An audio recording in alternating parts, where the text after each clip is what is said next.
Have you ever noticed that when you're at your lowest, something unseen seems to press in closer? Some call it depression, some call it energy shifts. But what if something is watching you? Not to help, but to feed. This is the dark truth most people never hear until it's too late. Chapter 1. Broken souls attract attention. Have you ever noticed how life seems to get darker when you're already feeling down? Like the bad days don't just stay bad. They attract more of the same. You might feel drained, foggy, or like something is constantly pressing down on your spirit. It's not just in your head. There may be something deeper happening, something spiritual. Across history and cultures, people have believed that when you're emotionally broken, your soul doesn't stay whole. Trauma, heartbreak, grief, they don't just affect your mood.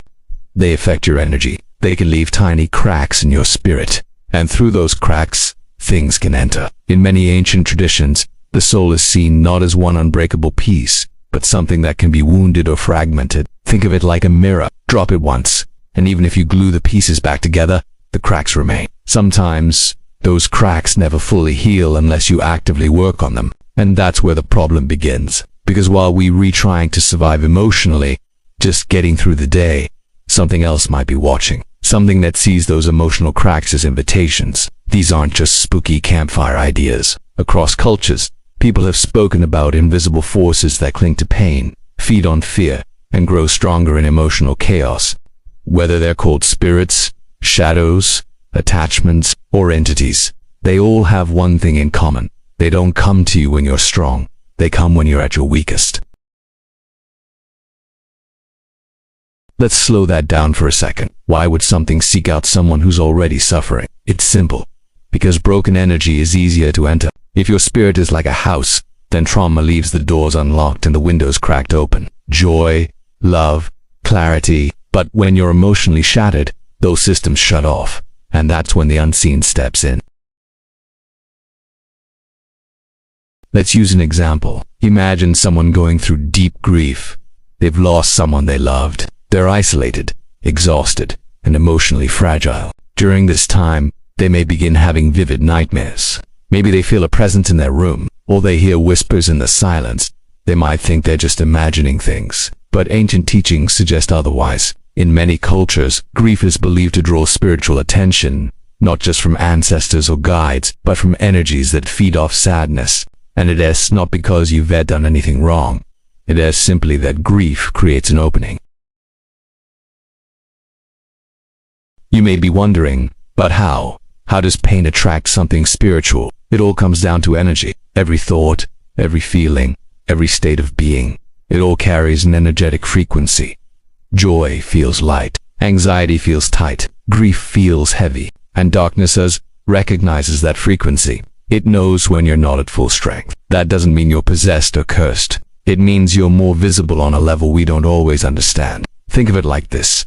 If you're bleeding in the ocean, even a tiny cut can attract sharks. The same idea applies here. Emotional wounds emit signals, and those signals draw attention. So what kind of spirits or energies are we talking about? They're not always the dramatic movie-type demons. In fact, they're usually subtle. They don't throw chairs or appear in mirrors. Most of the time, they attach quietly. They ride along your sadness, they deepen your anxiety, they reinforce your fear. And if you don't notice them, they stay, sometimes for years. That's the danger. Not that they attack, but that they blend in. You feel more tired than usual. You can't shake a deep sadness. You isolate yourself. Maybe you start believing things about yourself that are unusually dark. And it doesn't occur to you that something outside of you might be reinforcing those thoughts. Now, let's be clear. Not every moment of sadness means you've been spiritually targeted. Life has its ups and downs. Emotions are part of being human. But when emotional pain is long, deep, or sudden, and especially when it is tied to past trauma, you become more spiritually open than you may realize. And that's where awareness matters. If you can accept that emotional wounds affect more than just your mental state, you start looking at healing in a whole new way. It's not just about feeling better. It's about sealing those cracks, reclaiming your energy, and becoming whole again. There's another layer to this too, one that's often ignored. Society doesn't really teach us how to deal with emotional pain. In fact, It often tells us to move on, stay strong, or get over it. But pain that isn't processed doesn't disappear. It just buries itself. And buried pain becomes energetic weakness, a place where darkness lingers. So while we're trying to look strong on the outside, our spirits might be bleeding on the inside. And that's where the unseen takes root. Let me tell you something powerful. You are not weak because you're hurting. You're not broken beyond repair. But you might be spiritually vulnerable. And that's something you can actually do something about. The first step is recognizing that your emotions are not just psychological. They are energetic, and they echo into spiritual spaces. When you're hurt, your soul cries out. Sometimes others hear that cry, and not all of them come to help. So if you've ever been feeling like something has been off, if you've ever been emotionally stuck, haunted by your past, or sensing something's just around, this might be why. Your pain isn't just attracting pity. It might be drawing attention from forces you can't see. But don't be afraid. Awareness is power. The more you understand this connection between emotional pain and spiritual exposure, the more you can take back control.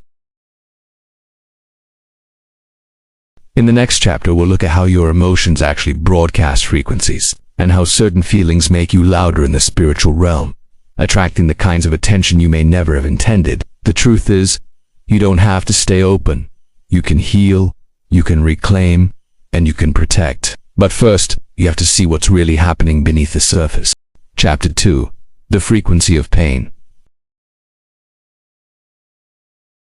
Let's go a little deeper. In the last chapter, we talked about how emotional pain leaves openings, how grief, sadness, or trauma can make your soul more exposed to things we don't always see. But how does that actually work? Why would emotions matter to the unseen world? It comes down to something simple, but powerful: vibration. Now, don't worry, this isn't new age fluff. This is ancient knowledge that modern science is only just starting to understand. Everything in the universe vibrates. Matter, light, sound, thoughts, feelings, your emotions, they carry a specific frequency. When you're happy, peaceful, or full of love, you're vibrating at a high frequency. When you're anxious, depressed, or angry, you're vibrating at a much lower one. And just like radio stations tune into certain frequencies, spiritual energies tune in too. Let's think about it like music. If you play a beautiful, high-pitched melody, it lifts your spirit. It makes you feel light. But if you play something dark, slow, and heavy, your mood shifts. That's not random. Your body and soul respond to vibration. And it goes both ways. Your emotions don't just change how you feel. They send out a signal. That signal acts like a beacon in the spiritual world. Some people describe it as a spiritual scent, or an energetic call, and certain energies, especially low ones, respond to low signals. Here's an example. Imagine two people standing in a quiet room. One is feeling calm and grateful. The other is filled with rage or sorrow. They're both physically present, but energetically, they're on different channels, and that matters. The one vibrating with peace might naturally repel negative energy, like a high frequency that evil can stand to be near. But the one stuck in sadness, they might unknowingly attract entities that match that frequency. It's not about blame. It's not about weakness. It's about resonance. Let's put it in plain terms. Have you ever had a day where everything just felt off? You were tired, upset, maybe overwhelmed, and suddenly, weird things started happening. Arguments out of nowhere, strange dreams, that heavy feeling you can't shake.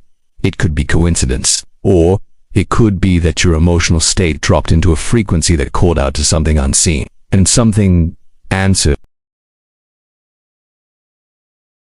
Now here's where it gets interesting. These unseen things, let us call them low vibrational entities, they don't just sit around waiting to haunt someone. They're drawn to specific energy signatures. And when someone's emotional pain is deep enough, it gives off a kind of energetic pulse. Not loud, not obvious, but strong. That's why people going through trauma often report strange activity around them. Sleep paralysis, feeling watched, nightmares, mood swings that don't feel like their own. Because whether they realize it or not, they're broadcasting pain, and something's tuning in.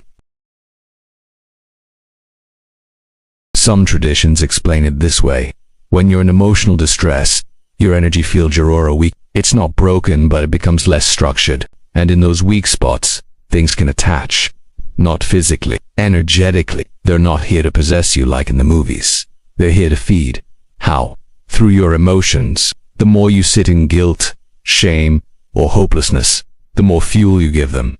You become a constant source of low-frequency energy. You're not evil. You're just hurting.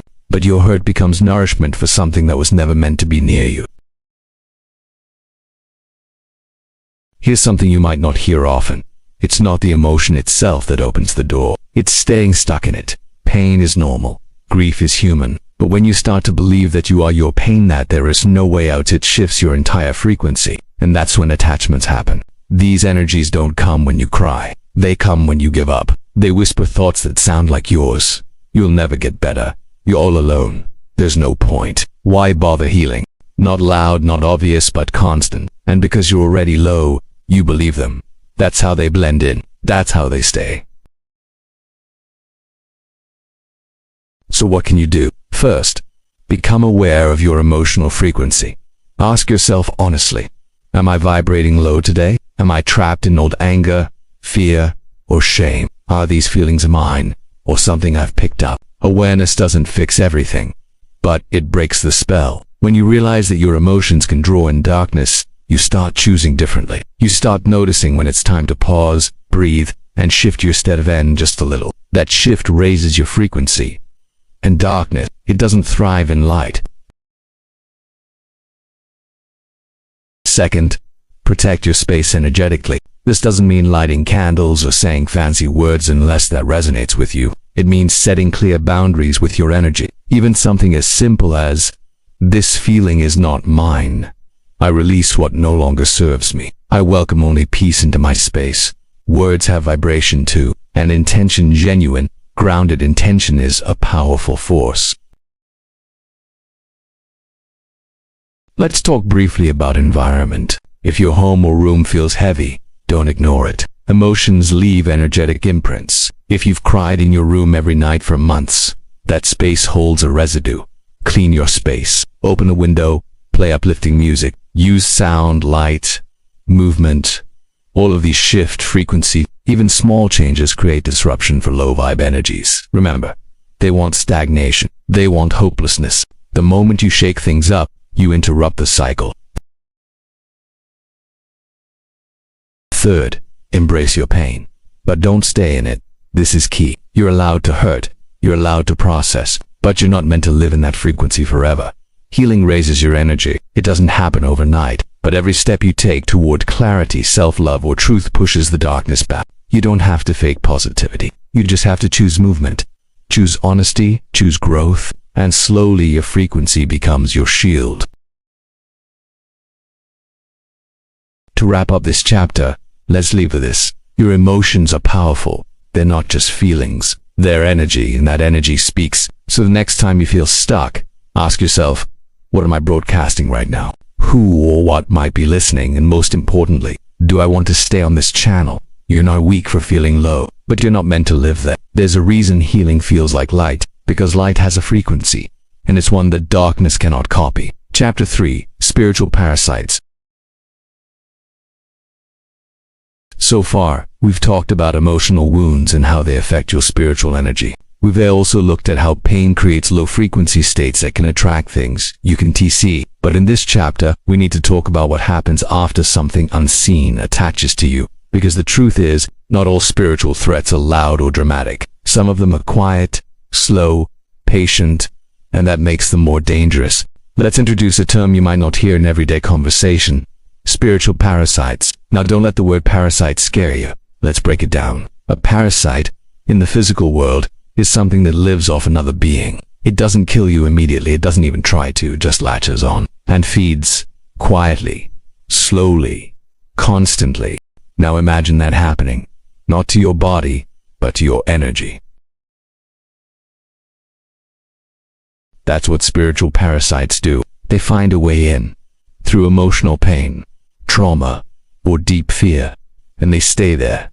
They settle in, usually unnoticed. And while you're going about your life, trying to heal, trying to make sense of your feelings, they're feeding off the parts of you that hurt the most. They don't show up with red eyes or growling voices. Most people never see or hear them, but they're in the heaviness you feel that you can't explain, in the thoughts that seem darker than usual, in the emotional cycles that won't stop repeating. They don't possess you, they influence you. So how do you know if something's attached? Let us be clear. Not every bad mood or hard day means you re-dealing with a parasite. Life is complicated. Emotions are real, but there are some signs that show up again and again in stories across cultures, faiths, and spiritual paths.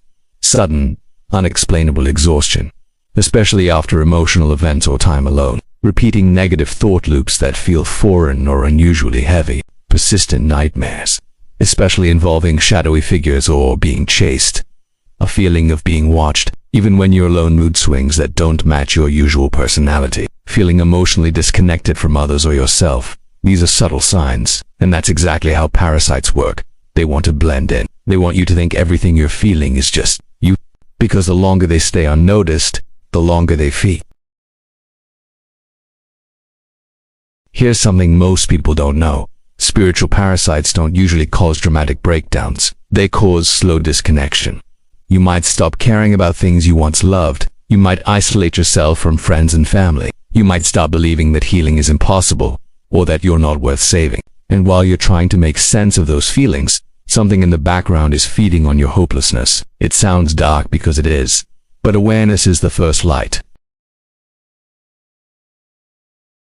Let's go deeper into how this works. When you in emotional distress, especially over a long period of time, you create a kind of energetic echo, and spiritual parasites recognize that echo like a tracking signal. They don't need your permission. They just need your pain. That doesn't mean it's your fault. This isn't about blame. This is about understanding how spiritual ecology works. Just like a wound attracts bacteria, a spiritual wound can attract spiritual parasites. And just like with bacteria, you don't have to see it to feel its effects. There's another layer to this that most people overlook. Some of these energies actually try to keep you in a low state, not by force, but by influence. They whisper thoughts that reinforce your pain. You'll never change. Everyone's better off without you. Just give up. Nothing you do matters. And here's the tricky part. They sound like your own voice. They're not loud, they're not obvious, but they're persistent. And they feed you just enough despair to keep you from rising up. Because the moment you start healing, they lose their grip. Think of it like this. Imagine you're in a room with dim lighting. You don't realize how dark it is until someone opens a window. That little bit of light makes you suddenly aware of how much you've been sitting in shadow. That's what happens when you begin healing from spiritual parasites. At first, things may feel worse because they're being exposed. But exposure is the beginning of freedom. So, how do you protect yourself? Here are a few simple but powerful steps anyone can take. 1. Acknowledge the possibility. You don't need to be obsessed or afraid. Just aware. Once you accept that energy attachments are real and that they feed off emotional pain, you become more conscious of what you allow in your space. 2. Daily energetic hygiene. Just like you brush your teeth, you should care for your energy daily. This could be as simple as breathing exercises, intentional prayer, visualizing light, clearing your body, or even just saying aloud, anything that does not belong to me, leave now. Simple, direct, intentional.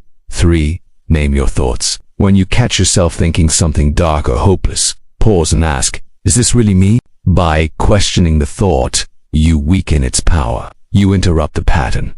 Parasites thrive on unquestioned agreement. The moment you resist, they lose energy. 4. Move your body. Energy gets stuck when you stay still. Movement, walking, stretching, dancing, even shaking your limbs helps dislodge attachments. It signals to your body and soul we're not stuck anymore. 5. Connect with others. Isolation is a playground for dark energy. Connection, even one honest conversation, brings in light. It reminds you that you're human, you're loved, and you're not alone in your pain. One last thing, forgiveness. Sometimes, the heaviest spiritual attachments feed off old guilt, things you regret, things you blame yourself for. But here's the truth, you cannot heal while holding shame. Shame is their favorite food. The more you forgive yourself, even if you're still learning, still healing, the less room there is for them to stay. Spiritual parasites don't want you to know this. They want you confused, tired, and silent. But you're not powerless. Your awareness is their eviction notice. The moment you understand that emotional energy isn't just in your head, that it sends signals, attracts attention, and even invites influence, you begin to take back the reins of your life. You're not crazy, you're not broken. You've just been carrying something that isn't yours, and you don't have to carry it anymore. Chapter 4. Ancient Warnings. Forgotten Teachings. What if I told you the idea of spiritual parasites, soul wounds, and emotional energy attracting unseen forces isn't new at all? Long before modern religion, before psychology, before self-help books, people already knew. Ancient cultures around the world warned about this exact thing. They may have used different words, different symbols, different gods, but the message was the same. Pain leaves you open. Darkness finds a way in. In this chapter, we're going to uncover the teachings that have been ignored, erased, or forgotten, and what they wanted us to know about protecting the soul. Let's start in the East. In traditional Tibetan Buddhism, there's a concept called the hungry ghost realm. It's not just a metaphor. These spirits are said to be stuck in a cycle of craving, feeding off human emotion, especially sadness, obsession, and attachment. They are attracted to suffering, drawn to people who are emotionally unbalanced or spiritually lost. These entities don't hurt you with violence. They feed with energy, just like parasites, and a cure. Rituals, mantras, cleansing, awareness. They knew that spiritual hygiene was daily work, not something you wait to do until everything falls apart. Now let's shift to ancient Christianity.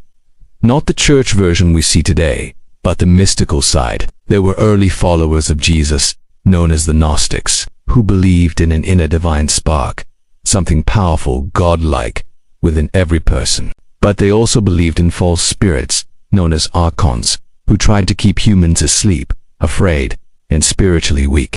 These archons were described as energy thieves, not demons in the classic sense, but invisible forces that feed on fear, confusion, and shame. The Gnostics taught that real protection didn't come from just worship, it came from gnosis, or direct knowledge. In other words, know yourself. Know your light. Know how the darkness works. But over time, those teachings were declared heresy. The Gnostic texts were burned, banned, and buried. Fast forward to the indigenous shamans of South America and Siberia. These spiritual leaders believed in soul fragmentation. The trauma could literally cause pieces of your spirit to break off. They didn't use words like mental health. They said, "You've lost part of yourself. You need to call your spirit back." They practiced soul retrieval, a sacred ritual where the healer guides you to reconnect with lost pieces of your essence. And why did those pieces leave? Because of deep pain. And because something else came to fill the space. These shamans believe that when part of your soul goes missing, other energies step in. Not always bad, but often confusing, draining, and disorienting. Again, not possession, infiltration. We even see this in ancient Egypt. The Egyptians spoke of the Ca and B, different aspects of the soul. When someone experienced deep fear or sadness, it was believed that the Ka could weaken, and malevolent spirits could attach during this vulnerable state. To protect this spirit, they used sound, symbols, and intention, specific prayers, amulets. They didn't separate emotion from energy. They understood they were one and the same. And yet, here we are, in the modern world, pretending emotions are just in the mind. We treat anxiety with medication. We ignore grief. We push pain down and call it strength. But the ancients knew better. They knew that when the spirit hurts, it sends a signal, and if you don't clear that signal, something will answer. So, why were these teachings forgotten? Some of it was fear. Some of it was power. But a lot of it was this: if you knew how powerful you really are, you wouldn't need anyone to save you. Here's a hard truth. Many modern systems, spiritual and secular, don't want you to know you can protect yourself. They want you to stay in the cycle, Come back each Sunday. Keep paying for healing. Keep depending on someone else. But the ancient path said, you already have what you need. And this isn't just about rituals or crystals. It's about understanding the emotional spiritual link. Let's get practical. Across these traditions, three main tools show up again and again. No matter the language, the culture, or the time period, these appear. 1. Cleansing. This could be smoke, water, or sound. Purpose: to clear out stagnant or harmful energy. Modern translation: reset your energy every day, even with just silence and intention. 2. Calling back the soul. In many cultures, people literally spoke to the missing parts of themselves. Come back. You are safe now. I need you. But healing is about wholeness. Even saying, I reclaim every piece of me, can shift your energy. 3. Naming the darkness. The moment you say, this fear isn't mine, or this sadness doesn't belong to me, you start breaking the spell, because naming something weakens its hold. Modern life has distracted us from all of this. We scroll, we binge, we push past pain instead of sitting with it. And while we're ignoring what hurts, the unseen world gets louder, not because it's evil, but because it's hungry, and we're feeding it without knowing. But you're not helpless. You just forgot. And now you're remembering. If this feels unfamiliar, that's okay. Most people have never heard these things, but that doesn't make them untrue. Sometimes truth survives in whispers, not headlines. And now that you've heard it, you can't unhear it. You can choose to begin again, to see your emotions not as burdens, but as messages. To see your pain not as weakness, but as an opening to heal. You don't have to perform rituals or follow rules. You just have to care for your spirit the way you would care for a child.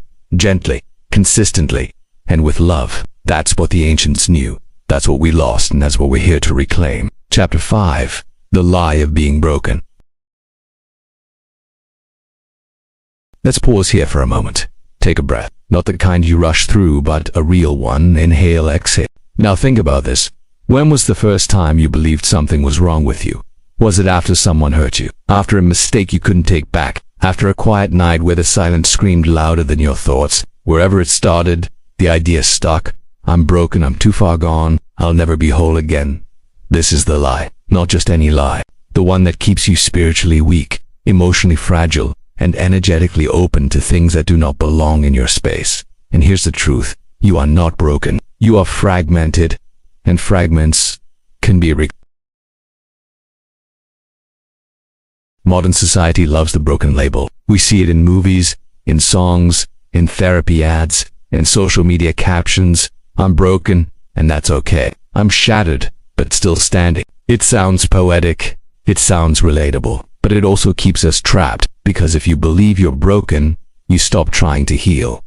Why fix something that's already ruined? And spiritual darkness, it loves that mindset, because as long as you believe you're broken, you'll keep leaking energy. You'll stay in low frequency. You'll keep looking outside yourself for someone or something to fix you. And the truth is, no one can fix what isn't actually broken. Let's go deeper. You've been hurt, maybe deeply, maybe for years, and those hurts left scars. Emotional, spiritual, energetic. But scars are not proof of failure. They're proof that healing already began. The problem is that no one taught us how to interpret pain correctly. We were told to hide it, to push through it, or to wear it like an identity. I have anxiety. I'm a trauma survivor. I'm emotionally damaged. Those may be facts, but they are not your final form. You are not your wounds. You are the one carrying them. And that means, at any moment, you can start putting those pieces back together. In many ancient teachings, pain wasn't seen as weakness. It was seen as initiation. To suffer meant that you were entering the deeper layers of life, the spiritual path. But modern culture flipped that. It told us suffering means something's wrong with you. So what do? We numb, we scroll, we pretend, or we surrender to the idea that we're broken forever. That belief doesn't just hurt, it opens doors. Because low spiritual entities don't always go after chaos. Sometimes, they go after people who've simply given up. If you think you're broken, you stop defending your energy. You stop protecting your space. You stop caring what attaches to you, because you think you're already lost. And that's the trap.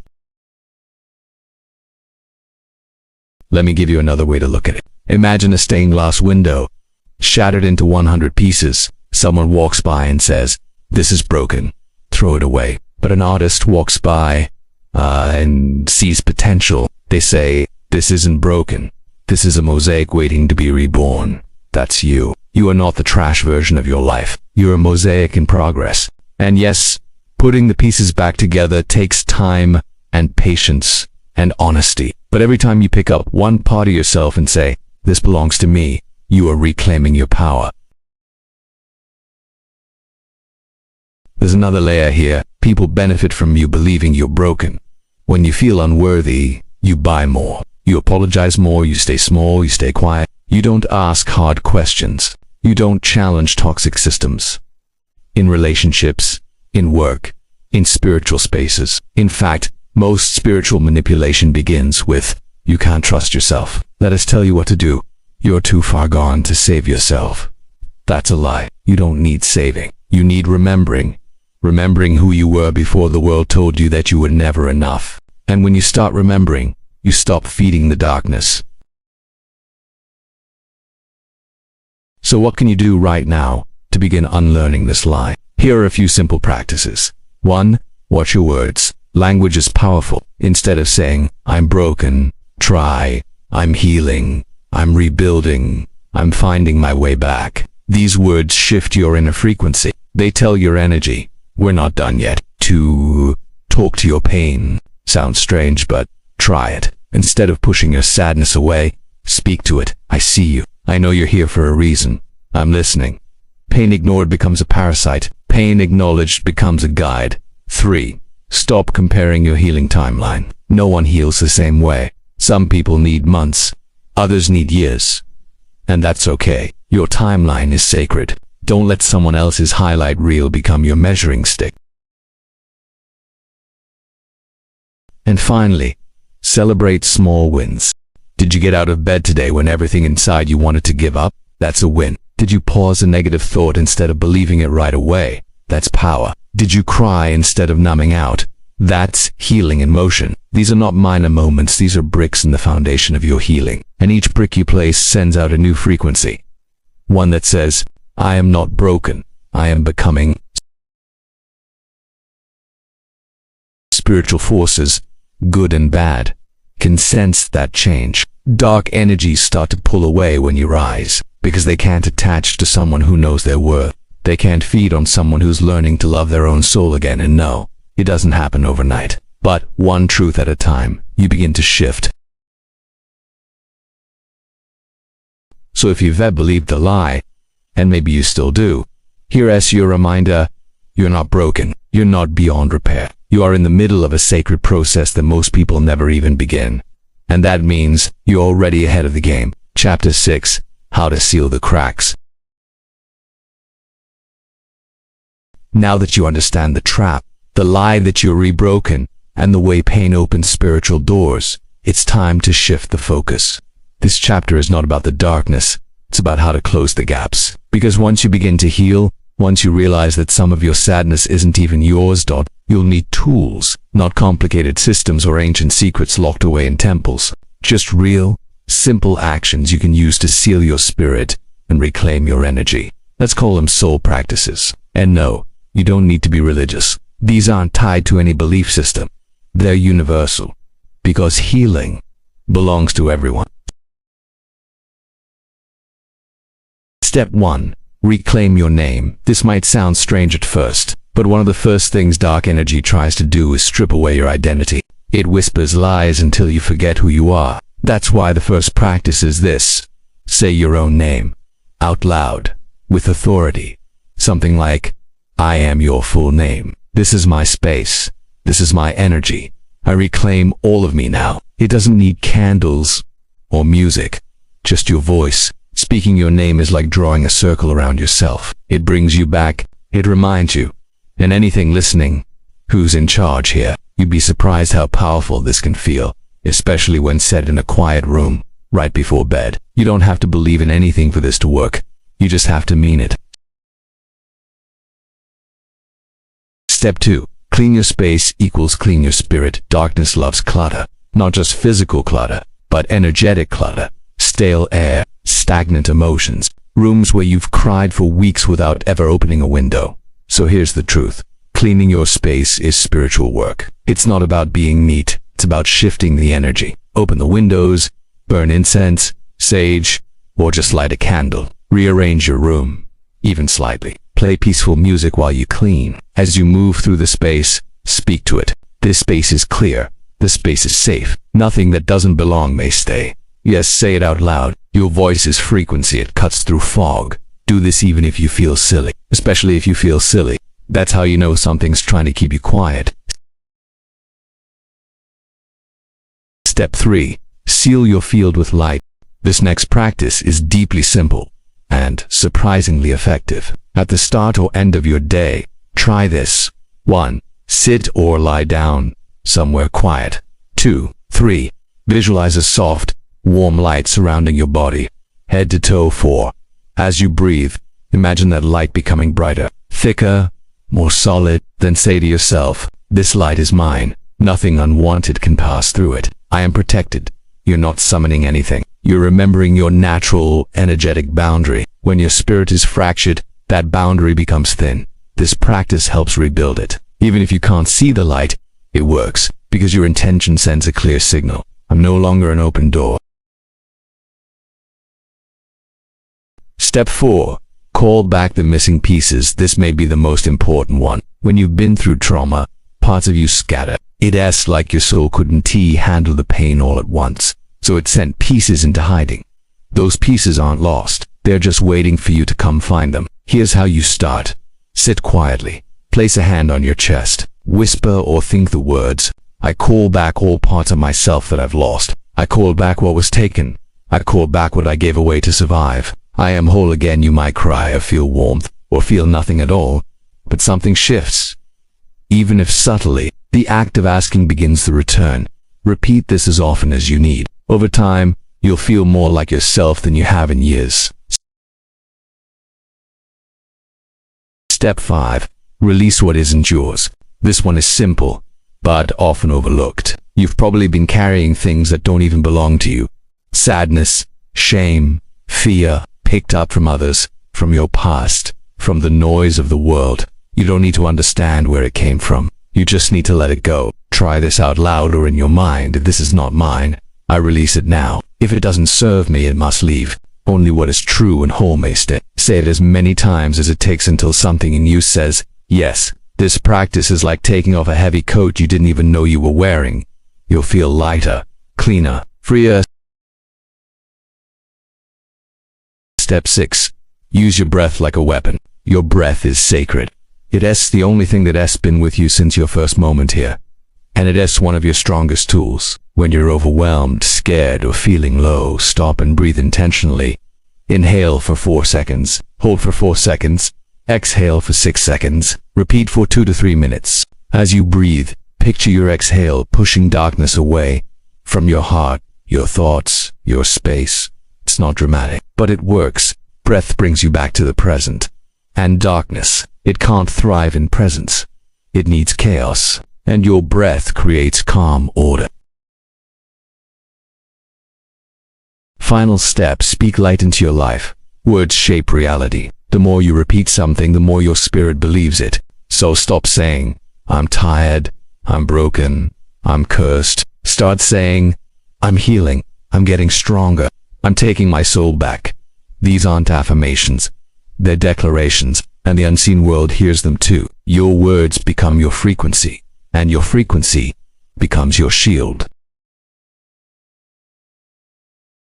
You might be thinking, can it really be this simple? And yes, sometimes it is. Healing doesn't need to be loud. Protection doesn't need to be expensive. You don't need rituals passed down from monks or ancient texts written in gold. You just need honesty, intentional action, and a heart that says, I'm not letting this darkness sit inside me anymore. These small steps, they matter. Do them when you feel low. Do them when you feel nothing. Do them when you're ready, or even when you're not. Because every time you do, you're telling the unseen world, this soul is not open for feeding anymore. You don't have to be fearless. You just have to show up for yourself. That's how the cracks begin to seal and the light begins to return. Chapter 7. When the darkness fights back. You've started healing your ceiling cracks. You've begun calling back your energy, and maybe, for the first time in a long time, you're feeling lighter, clearer, stronger, but then something strange happens. You have a nightmare. You feel a heaviness in your chest again. Old thoughts return. People around you start acting cold or chaotic, and suddenly it's like all your progress slips away. You wonder, did I do something wrong? Is this a sign I'm not healing after all? But here's the truth most people don't tell you. Sometimes the darkness fights back, and it doesn't mean you're failing, it means you're finally waking something up. Let's break this down. When you begin to reclaim your soul, you're not just changing your thoughts, you're changing your frequency. And that shift sends out a signal. This person is no longer food, this energy is no longer open. Now, if you were a parasite or a low vibrational entity that had been quietly feeding off someone's sadness for months, what would you do? Would you let go quietly, or would you push back? That's what happens. Not always, but often, the moment you step toward wholeness, the old energies, patterns, thoughts, influences react. They may try to re-enter your life. They may stir up fear. They may send you dreams, old memories, emotional triggers. Why? Because they're losing you. Imagine this like pulling weeds from a garden. At first it's easy. You tug a few at the surface, but then you hit a root, one that's been buried deep. You pull harder, and the soil shakes. That shaking, that resistance, that's not failure. That's progress. But you need to know what it looks like. So you don't mistake growth for relapse. Here are some common signs that the darkness is reacting to your healing. 1. Sudden mood swings or emotional waves. You were fine, and now you're anxious, angry, or deeply sad for no clear reason. This is often emotional residue surfacing to be released, not to stay. Let it move through you. Don't cling to it. 2. Disruptive dreams or sleep paralysis. You may have strange nightmares, feel watched, or even wake up exhausted. This isn't random. When your energy starts clearing, anything still attached will try to hold on, sometimes by visiting you when your guard is down. 3.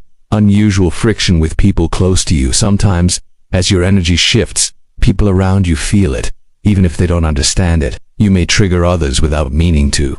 Some may pull away, some may lash out. Don't panic, you're not toxic. You're just vibrating differently now. 4. Doubts and old thoughts resurfacing. You're not really healing. You'll always be broken. This is just a phase. These aren't your real thoughts. They're echoes from old wounds, old attachments, or external influences that no longer have a place, but are trying to make you believe they still do. So what do you do when the darkness pushes back? You stay steady. You keep doing the work. Even when it's boring, even when it feels like it's not working, because consistency is what creates lasting energetic change. And here's something you need to hear. The most resistance often comes right before the biggest breakthrough. This isn't about being attacked, it's about realignment. Your soul is rearranging itself. Old patterns are dying. And yes, that death can be loud, but it's just noise. You don't have to listen. Let's talk about something else. People, sometimes when you start healing, people who benefited from your pain will try to pull you back. Not because they're evil, but because they don't know how to relate to the version of you that's getting healthy. If you are always the one saying yes, always the one making yourself small, always the one dimming your light, they may not like who you become when you stop. This is part of the process. Some connections fade, others deepen, and new ones arrive, ones that match the new frequency you're stepping into. It's important to remember, healing doesn't always feel good. Sometimes it feels like grief. Sometimes it feels like confusion. Sometimes it feels like everything falling apart. But what's actually happening is this. You're shedding what was never yours. You're clearing space. You're becoming aligned with your true self. That's uncomfortable, but it's necessary. The darkness isn't punishing you. It's reacting to the fact that it's losing. Here's a practice you can use during these times. The centering breath. 1. Sit quietly. 2. Breathe in for 4 seconds. 3. Hold for 4 seconds. 4. Breathe out slowly for 6 seconds. 5. As you exhale, say quietly, I return to myself. Repeat this 7 times. It doesn't seem like much, but this brings you back to your center, the part of you that doesn't change, doesn't panic, and never left.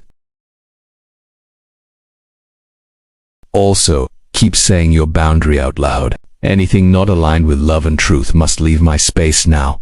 I choose peace. I choose clarity.